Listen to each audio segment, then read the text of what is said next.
Hey viewers, I am Tanvi. Welcome to Sterling academy.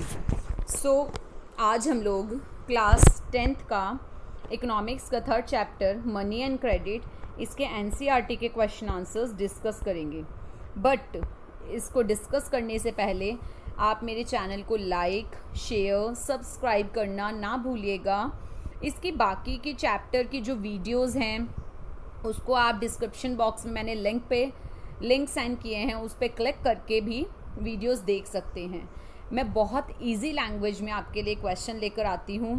In questions को आप यहाँ से लिख भी सकते हैं, आप पीडीएफ भी निकाल सकते हैं इसकी, और प्रिंट आउट्स भी निकाल सकते हैं। और मैं इसे साथ ही साथ समझाती भी हूँ कि आपके सारे जो क्वेरीज़ हैं वो कंप्लीट हो जाएं, कोई क्वेरीज़ आपकी बचे ना, और बहुत अच्छे से आपको समझ आ जाए। तो स्टार्ट करते हैं। First question, in situations with high risk credit might create further problems for the borrowers. कौन सी ऐसे हाई रिस्क की सिचुएशंस होती हैं, क्रेडिट जो होते हैं वो प्रॉब्लम्स क्रिएट करते हैं बोरोवर के लिए। जो बोरोवर्स होते हैं, उधार लेते हैं, उनके लिए क्या ऐसी प्रॉब्लम्स होती हैं। देखिए, there is no denying the fact that in situation with high risk credit might create further problems for the borrowers. For instance a small farmers, यहाँ पर हम एग्जाम्पल लेकर चलते हैं। A small farmer takes a loan from a money lender. एक small farmer loan लेता है money lender से। वो अपने उसके जो खर्चे हैं कल्टीवेशन के, वो उसे पूरा करता है। किस होप से कि जो उसकी क्रॉप होगी वो अच्छी होगी और इससे वो लोन को पे कर देगा। ठीक है, उसकी क्रॉपिंग अच्छी होगी और उसको वो पे कर देगा। ठीक है, by chance if the crops fail, अगर कीड़ों की वजह से, पेस्ट के थ्रू या लैक ऑफ रेन की वजह से अगर क्रॉप्स फेल हो जाती हैं तो इम्पॉसिबल है कि वो अपना लोन मनी लैंडर को पे करे। इन सच केस लोन जो होता है उसका जो इंटरेस्ट है वो बढ़ता जाता है, वो क्योंकि पे ही नहीं कर पाता। नेक्स्ट ईयर नॉर्मल हार्वेस्ट करके अगर वो दोबारा से ठीक करता है तो वो इस पोजीशन में, मतलब वो दोबारा से अगर फार्मिंग करना चाहता है कोई, तो वो इस पोजीशन में नहीं रह पाता कि वो पुराने लोन को पे कर सके। वो इतना ही हो पाता है कि ठीक है कि खर्चा निकल सके, एक्सपेंसेस पे हो सके, बट जो लोन लिया था वो बढ़ता ही चला जाता है। तो ये प्रॉब्लम आ जाती है कई बार, क्रेडिट जो लिया होता है लोगों ने, और इस तरीके से वो कर्जों में डूबते चले जाते हैं। नेक्स्ट क्वेश्चन देखिए, how does money solve the problem of double coincidence of wants, explain with example. Example को कंसीडर करना आपके लिए बहुत ज़्यादा इम्पॉर्टेंट है, क्योंकि एग्जाम्पल एक अलग से मार्क्स कंसीडर की जाते हैं। ठीक है, देखिए, the double coincidence of wants means, इसका मतलब क्या होता है कि जो बोथ पार्टीज हैं, the buyer and the seller have to agree to sell and buy each others commodity. Double coincidence of wants का मतलब होता है कि जो बायर है और जो सेलर है, राइट, जो बायर है और जो सेलर है दोनों अपनी गुड्स को ही क्या करेंगे, गुड्स को ही बाय करेंगे और सेल करेंगे, मतलब एक्सचेंज करेंगे। ठीक है, दोनों गुड्स एंड सर्विसेज को ही क्या करेंगे, बाय और सेल करेंगे, एक्सचेंज करेंगे, राइट। यहाँ पर इन्होंने बोला है कमोडिटीज़ को ही करेंगे। दैट मीन्स अगर हम एग्जाम्पल लेकर चलते हैं शू मैन्युफैक्चरर का, तो वो अपने मार्केट के अंदर शूज़ को सेल करेगा और वीट खरीदेगा। Shoe manufacturer will first exchange shoes. सबसे पहले जो शू मैन्युफैक्चरर है वो शूज़ को एक्सचेंज करेगा, उसको प्रोड्यूस करेगा, पहले मनी शूज़ को एक्सचेंज करेगा। ठीक है, मार्केट के अंदर एक्सचेंज करने के लिए, मनी को प्रोड्यूस करने के लिए अपने शूज़ को एक्सचेंज करेगा। Then exchange the money for wheat, और अब क्या करेगा वो कि मनी से वीट खरीदेगा। Imagine how much more difficult, कितना डिफ़िकल्ट होगा it would be if shoes manufacturer directly exchange कर ले। अगर वो डायरेक्टली एक्सचेंज कर ले कि मुझे वीट दे दो और आप मेरे शूज़ ले लो, बट उस जो वीट का जो प्रोड्यूसर है वो उसको भी शूज़, अगर उसको रिक्वायरमेंट है शूज़ की तभी तो वो शूज़ लेगा ना, ठीक है। ऐसा ज़बरदस्ती थोड़ी है कि वीट उससे ख़रीदना है तो मुझे शूज़ ही देने पड़ेंगे, तो मुझे कोई और वीट सेलर देखना पड़ेगा अगर उसको रिक्वायरमेंट नहीं है तो, राइट। तो इस तरीके से डबल कोइंसिडेंस ऑफ वॉन्ट्स इससे बोलते हैं। नेक्स्ट देखिए, how do banks mediate between those who have surplus money and who need money. मतलब ये कहता है जो बोरोअर है उसके और जो डिपॉजिटर है उसके बीच में जो बैंक है वो कैसे मीडियोकर का काम करता है। इसको मैंने बड़े अच्छे से एग्जांपल से समझाया था कि यहाँ बीच में बैंक है, राइट, और यहाँ डिपॉजिटर है और यहाँ हमारा बोरोअर है। तो जो बैंक है वो कैसे मीडियोकर का काम करेगा, देखिए। फर्स्ट डिपॉजिट्स, जो डिपॉजिटर हैं उनसे डिपॉजिट करवाएगा money and lending money for the primary function. सही बात है कि accepting the deposits and lending money are the primary functions of a bank. Bank के प्राइमरी फंक्शन हैं। Banks keep only a small proportion of their deposits as cash with themselves. For example, banks in India these days hold about 15% of their deposits as cash. जो banks है India में वो 15% deposits cash hold करता है। This is kept as a provision to pay the depositors. Depositors के लिए क्या है, ये एक प्रोविज़न है। Who might come to withdraw money from the bank, जो मनी बैंक से विड्रॉ कर सकते हैं। Next, banks use the major portion of the deposits to extend loan. Banks क्या करता है, अपना मेजर पोर्शन क्या करता है, लोन के लिए एक्सटेंड करता है। Banks make the use of deposits to meet the loan requirement of the people. जो बैंक है वो डिपॉजिट्स करने के लिए to meet the loan requirement, ठीक है। तो जो बैंक है वो क्या करता है, डिपॉजिट्स करने के लिए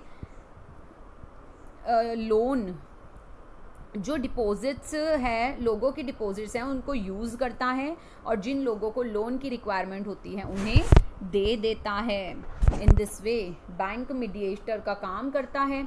जहाँ सरप्लस मनी होती है, जो डिपॉजिटर होते हैं उनसे पैसा लेकर बोरोअर को दे देता है और जो डिपॉजिटर है उनको तो एक कम परसेंटेज पे इंटरेस्ट देता है, बट जो बोरोअर है उनसे ज़्यादा परसेंटेज इंटरेस्ट की उनसे लेता है, राइट। तो ये जो डिफरेंस होता है बैंक इससे अपने खर्चे निकालता है, ठीक है। तो लास्ट पॉइंट यही लिखा हुआ है, bank charge a higher interest on loan on the deposit what they offer on deposits and the difference what is charge from borrowers and what is paid to the depositor main source of income. इसका जो main source है वो यही है कि depositor को तो कम देगा इंटरेस्ट और बोरोअर से ज़्यादा लेगा इंटरेस्ट, राइट। और जो बीच का जो इसका गैप होगा, जो डिफरेंस होगा, वो इसका खुद का इनकम सोर्स होगा। नेक्स्ट देखिए, look at the 10 rupee note, what is the written on the top. जब आप 10 रुपये का नोट देखते हैं तो उसके टॉप पर क्या लिखा होता है, क्या आप इस एक्सप्लेन करेंगे इसे। देखिए, लिखा होता है Reserve Bank of India, guaranteed by central government. I promise to pay the bearer the sum of 10 rupees. Governor of Reserve Bank के गवर्नर के साइन होते हैं। ये स्टेटमेंट की एक्सप्लेनेशन क्या आएगी, इट मीन्स जो आरबीआई है वो ऑथोराइज्ड करता है किसके थ्रू, सेंट्रल गवर्नमेंट के थ्रू आरबीआई 10 रुपये के नोट को क्या करता है, इशू करता है, ठीक है।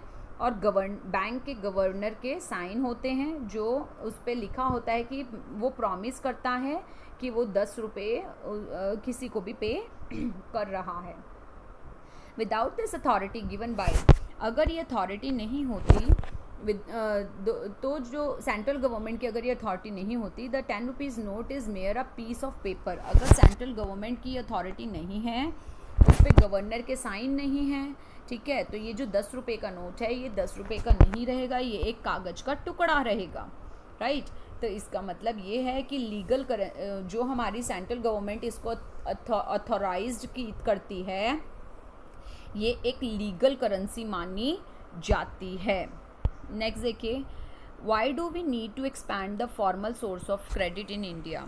हमें क्यों फॉर्मल सोर्स ऑफ क्रेडिट की इंडिया में रिक्वायरमेंट है। सबसे पहली बात, सुपरविज़न। द फॉर्मल सोर्स समझते हैं कि बैंक या किसी कोऑपरेटिव बैंक या जो बैंक्स होते हैं, जो गवर्नमेंट बैंक्स होते हैं, उनके थ्रू ही हम क्रेडिट लें। इसका मतलब ये होता है, क्रेडिट लेने का मतलब ये होता है कि आप ये मान के चलें कि अगर इनफॉर्मल क्रेडिट से लिया जाता है तो उसमें एक ट्रांसपेरेंसी नहीं रहती। क्या पता कोई किसका पैसा मार ले, ठीक है। ऐसा भी तो हो सकता है ना कि जितने परसेंटेज पे लिया हो शायद उतने परसेंटेज ना दे, ठीक है। तो और कई बार ये होता है कि जो देता है मनी तो वो एक मनमाने रेट पर उसे दे, ठीक है। तो बहुत सारे ऐसे होते हैं जिससे एक हरेस किया जाता है सामने वाले पर्सन को, जो ज़रूरतमंद है उसको उसका फ़ायदा उठाया जाता है, उसकी मजबूरी का फ़ायदा उठाया जाता है। किस केस में? इनफॉर्मल सोर्स के अंदर। बट जो फॉर्मल सोर्स हैं, जैसे बैंक्स हैं, कोऑपरेटिव बैंक हैं, तो इनमें क्या होता है, एक सुपरविज़न होता है। The formal resource work under the supervision of RBI, ठीक है। For instance we have seen that the banks maintain a minimum cash balance. जो बैंक हैं वो मिनिमम कैश बैलेंस को मेंटेन करते हैं, ठीक है। डिपॉजिट्स रिसीव करते हैं, ठीक है। The RBI monitor that the banks actually maintain the cash balance. Similarly the RBI monitor that the banks give loan. RBI क्या करता है, बैंक को RBI बैंकों के जो लोन्स हैं उन पे भी ध्यान रखता है, मॉनिटर करता है, ठीक है, कि किसको, ये सिर्फ़ और सिर्फ बिजनेसमैन को ही तो लोन नहीं दे रहे, जो स्मॉल कल्टीवेटर्स हैं, स्मॉल स्केल इंडस्ट्रीज़ के लोग हैं या स्मॉल बोरोअर्स हैं, उनको भी लोन दे रहे हैं, लोन प्रोवाइड करवा रहे हैं या नहीं करवा रहे। सो इंटरेस्ट रेट कहीं हाई तो नहीं कर रहे। तो ये सारी चीज़ें मॉनिटर करता है RBI, राइट। तो ये इनफॉर्मल सोर्सेज का ऑफ क्रेडिट पे ज़ोर पड़ता है, उस पर अफेक्ट पड़ता है। जब फॉर्मल सोर्सेज हमारे बढ़ेंगे तो इनफॉर्मल सोर्सेज ऑब्वियसली कम होना शुरू हो जाएंगे, और इंटरेस्ट रेट भी इसका एक फ़िक्स होता है। सेकंड पॉइंट है लो रेट ऑफ इंटरेस्ट। यही जो मैंने अभी बात बताई कि RBI ही डिसाइड करता है कि कितने परसेंटेज लोन पर होने चाहिए, ठीक है। तो interest rates are very low. Interest rate जो होता है वो वेरी लो होता है। इनफॉर्मल लैंडर्स का जो इंटरेस्ट रेट होता है वो मनमानी रेट होती है, ठीक है। तो यही चीज़ अभी मैंने आपको बताई है। नेक्स्ट क्वेश्चन देखिए, what is the basic idea behind the SHG for the poor. Explain your own words. Basic idea क्या होता है SHG के पीछे? A typical SHGs can have 15 to 20 members usually belonging to the same village। SHG में 15 से 20 member एक ही village के होने चाहिए। इसका मेन मोटिव जो पुअर पीपल होते हैं उनकी सेविंग करना होता है। सेविंग पर members can very from, saving कैसे होएगी, 25 रुपये से 100 रुपये तक जो है वो सेविंग होती है हर दिन की या हर महीने की, ठीक है, पर मेंबर की। हर पर्सन जितनी श्रद्धा है, जितनी वो अमाउंट पे कर सकता है, मतलब सेव करने के लिए वो उतनी अमाउंट देगा, ठीक है। The SHG provide loan. फिर क्या होता है, एक अमाउंट क्रिएट की जाती है और उसको लोन प्रोवाइड उसका किया जाता है एक रिजनेबल रेट पर। आफ्टर अ ईयर और 2, 1 साल या 2 साल बाद ये जो ग्रुप है इसकी रेगुलर सेविंग होने लग जाती है, और जो पर्सन है वो it becomes eligible for bank loan, और ये बैंक लोन लेने के लिए पर्सन क्या हो जाता है, वो एलिजिबल हो जाता है। लोन इज सैंक्शन, लोन उसके नाम से, ग्रुप के नाम से किया जाता है, ग्रुप के नाम से सैंक्शन किया जाता है। मेन मोटिव क्या होता है, क्रिएट सेल्फ एम्प्लॉयमेंट, अपनी एम्प्लॉयमेंट, अपनी अपॉर्चुनिटीज़ को बनाना मेंबर्स के लिए। In the recent years many commercial and cooperative banks have provided loans, बहुत सारे कमर्शियल और कोऑपरेटिव बैंक्स लोन्स को प्रोवाइड करते हैं, ठीक है। Mortgage loan, meeting working capital needs, housing material, assets like swing machine, handloom, cattle, ये सब प्रोवाइड करते हैं, ठीक है। तो बहुत सारी जो ग्रुप्स हैं जो विमेंस के थ्रू ऑर्गेनाइज किए जाते हैं, SHG, ठीक है। इसमें विमेन की भी हेल्प की जाती है फाइनेंशियली, और रेगुलर मीटिंग्स की जाती हैं। तो इससे domestic violence, child marriage, dowry system, health, ये सब जो इश्यूज़ हैं इन पे भी चर्चा की जाती है, और इन्हें दूर करने के लिए एफर्ट किए जाते हैं। नेक्स्ट देखिए, what are the reasons why the banks might not be willing to lend to certain borrowers. Bank loans require proper documents and collaterals. Bank loan को, इसमें क्वेश्चन ये पुट किया गया है कि क्या ऐसे रीज़न है बोरोअर्स के लिए, क्या ऐसे कारण हैं जो बोरोअर्स जो हैं बैंक से लोन नहीं ले पाते, क्या ऐसे रीज़न्स हैं। देखिए, बैंक लोन जो है ये उनसे लोन लेने का मतलब होता है डॉक्यूमेंट्स चाहिए, उन्हें कोलेट्रियल चाहिए, ठीक है। तो most of the poor people don't possesses anything, बहुत सारे पुअर लोग जो हैं जिनके पास कुछ नहीं होता, और उनके पास कोलेट्रियल रखने के लिए भी कुछ नहीं होता, सिक्योरिटी के तौर पे वो कुछ भी नहीं रख सकते हैं। Second, the formal sources provide loan only the productive purposes, जो फॉर्मल सोर्सेज हैं जो बैंक्स हैं वो सिर्फ प्रोडक्टिव पर्पस के लिए ही लोन प्रोवाइड करते हैं, पुअर लोगों की डिमांड को पूरा नहीं कर पाते हैं। नेक्स्ट देखिए, in what ways does the RBI supervise the functioning of banks, why is necessary, क्या ज़रूरत है कि RBI बैंक्स पर निगरानी रखे, क्या फंक्शन है। देखिए, ये मैं आपको पहले भी बता चुकी हूँ कि RBI जो है ये सुपरवाइज़ करता है बाकी बैंक में मिनिमम कैश बैलेंस है या नहीं, कितना डिपॉजिट हो रहा है, प्रॉफिट कितना है, क्या है, small scale industry, small borrowers को भी मनी लोन के लिए प्रोवाइड कर रहे हैं बैंक या नहीं। एक पर्टिकुलर RBI क्या करता है, इंटरेस्ट डिसाइड करता है, इंटरेस्ट रेट डिसाइड करता है जो कम से कम होता है लोगों की हेल्प करने के लिए। तो ये RBI के फंक्शंस थे, तो ये बहुत इंपॉर्टेंट क्वेश्चन है RBI के फंक्शंस का। नेक्स्ट देखिए, analysis the role of credit for development, development करने के लिए उधार लेने का रोल क्या है, रोल क्या प्ले करता है। फर्स्ट देखिए, फार्मर्स कैन परचेज, अब फार्मर्स जो हैं उनको modern inputs, fertiliser, seeds, pesticides, machines, credit, इसकी ज़रूरत होती है। तो ये किसके थ्रू कर सकते हैं फार्मर्स, उनके पास अपना पैसा तो इतना नहीं हो पाता, तो वो क्रेडिट कर सकते हैं, उधार ले सकते हैं, जिससे वो pesticide, seeds, fertilisers, modern inputs, ये सब कुछ खरीद सकते हैं। नेक्स्ट देखिए, ट्रेडर्स और बिजनेसमैन अपने बिजनेस को बढ़ा सकते हैं अपने क्रेडिट के थ्रू। नेक्स्ट देखिए, Manav needs a loan to set up a small business, on what basis will Manav decide whether to borrow from the bank और मनी लैंडर, किस तरीके से मानव अपने बिजनेस को, छोटे से बिजनेस को बढ़ाना चाहता है, स्मॉल सेटअप डालना चाहता है। सबसे पहली बात तो स्मॉल सेटअप डालना चाहता है, एक्सपैंड नहीं, पहले सेटअप डालेगा, तो उसके लिए मानव कहाँ से लोन ले, बैंक से ले या मनी लैंडर से ले। देखिए,